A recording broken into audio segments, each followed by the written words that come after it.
It's time for DJ Rocky's Secret Files.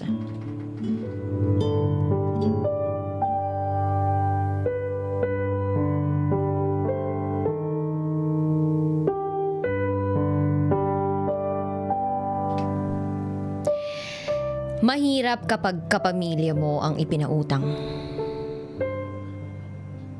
Mahirap nang ang singilin. Sa huli, ikaw pa ang masama.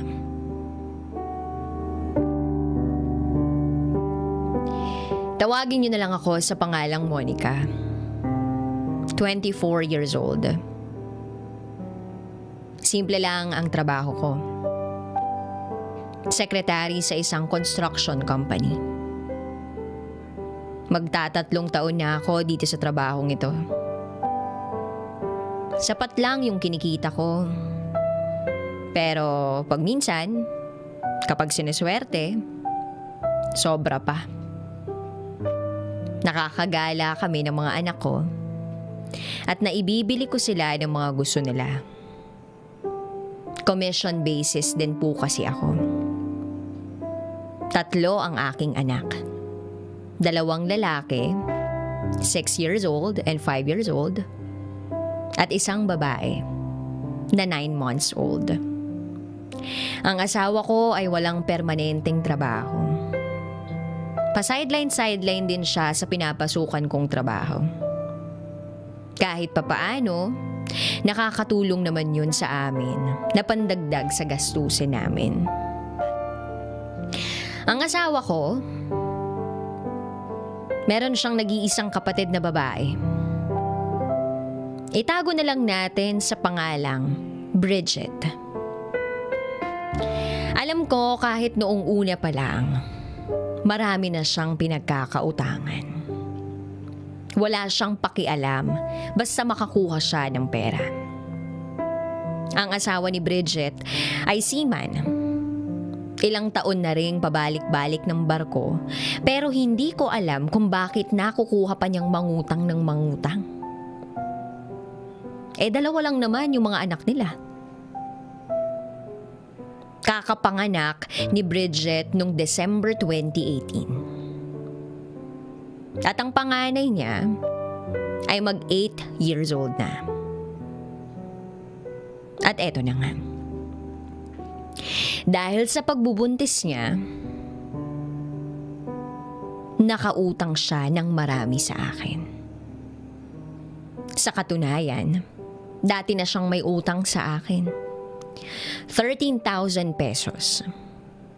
Nagkaroon ng issue noon na kesyo may ginawa daw ako ng issue na sinabi ko daw na meron siyang lalaki.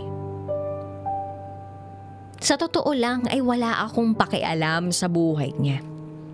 At hindi ko alam kung bakit ako talaga ang pinagbintangan niya. Naisip ko na lang siguro para makaligtas siya sa pagbabayad ng utang. Pinalampas ko yung 13,000 pesos na yun. Sabi ko, sige, sa inyo na yun. Kayang-kaya ko namang kitain at alam ng Diyos lahat ng ginagawa ninyo. Pero, nung siya ay magbuntis, panay na naman ang kontak niya sa akin. Nagsisimulang makiusap na sana pahiramin ko siya, na ihanap ko siya ng pera kasi masela ng pagbubuntis niya.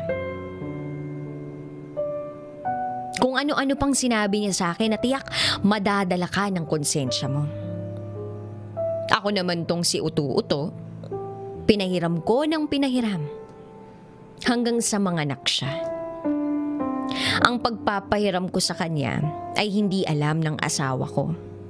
Kasi alam ko na magagalit siya pag nalaman niyang tinulungan ko ang kapatid niya na nang-away sa akin.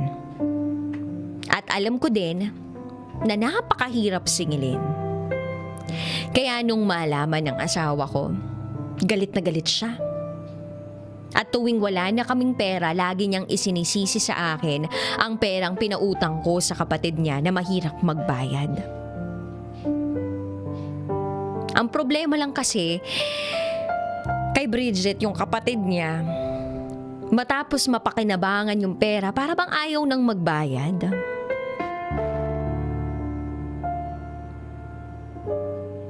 Pero okay lang.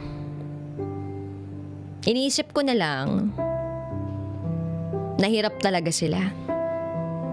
Pinanganak kasi na may pneumonia yung baby niya. CS siya. Kinakailangan ng gamot agad na isinasaksak para maagapan. Wala akong ibang iniisip noon kundi makatulong. Kasi may mga anak din ako eh. Alam ko rin ang pakiramdam ng isang ina na nahihirapan ng anak.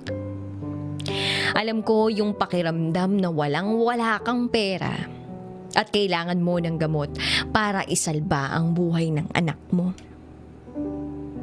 Alam ko yung pakiramdam na para bang mawawalan ka. At alam ko yun lahat kasi nanay ako. Pero hindi iniisip ni Bridget na yung perang hiniram niya sa akin ay umabot na ng 100,000 pesos.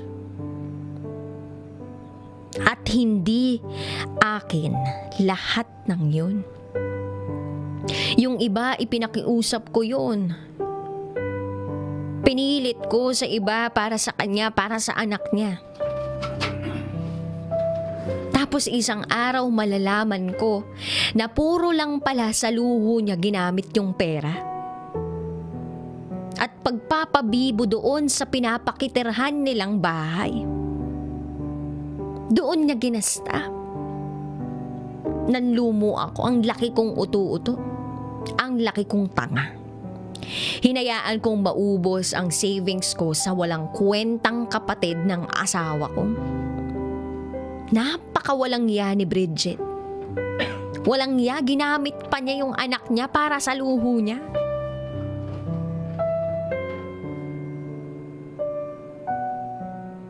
Nitong March lang, dumating yung asawa niya. Ang sabi naman kasi niya, pagdating na lang daw kasi, alam naman yun ng asawa niya. Tinext ko yung asawa niya at ang sabi ko, magbayad naman kayo ng utang. Kailangan na yung pera. Hindi naman amin lahat yun eh. Makonsensya kayo, tapos malalaman ko, magpapabinyag pala kayo.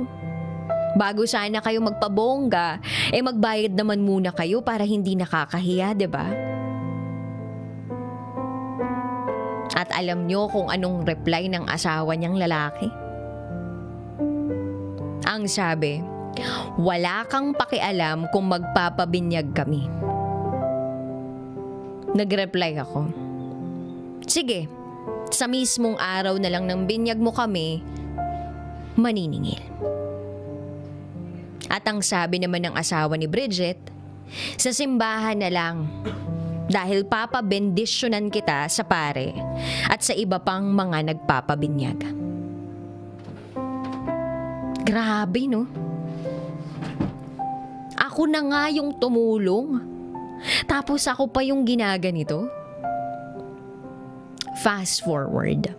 Sa sobrang inis ko, pinost ko lahat ng conversations namin ni Bridget sa Facebook. Noong una, mga parinig lang. Hindi ko pinapangalanan. Pero nito lang, sobrang inis na akong sabihin sa akin ng asawa niya na wag daw akong umasta na parang kung sino. Kumpara daw sa kanya, professional siya. Wala daw akong sinabi sa pera niya.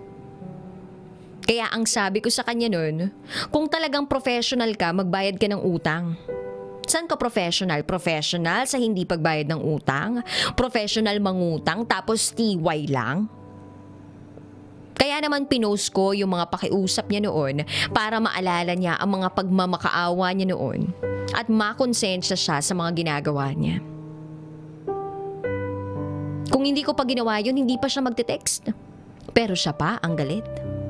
At ang sabi, pina-screenshot ko yung post mo, total paninirang puri yung ginagawa mo, skandal yan. Wag mo kung ginagalit, kinakausap kita ng maayos. Akala mo kung sino ka, makakarma ka rin. Lahat ng ginagawa mo babalik sa'yo. Yun ang sabi sa akin, aba, at ako pa ang makakarma. Ako pa ang masama ngayon. Ni minsan, hindi niya sinubukang makiusap ng maayos. Kaya nga ako nag-post para makontak siya dahil alam kong makikita niya yun. Walang paninirang puri sa post ko. Conversations lang yun. Na sobrang magkanda matay-matay siya sa pakikiusap sa akin para sa gamot ng anak niya.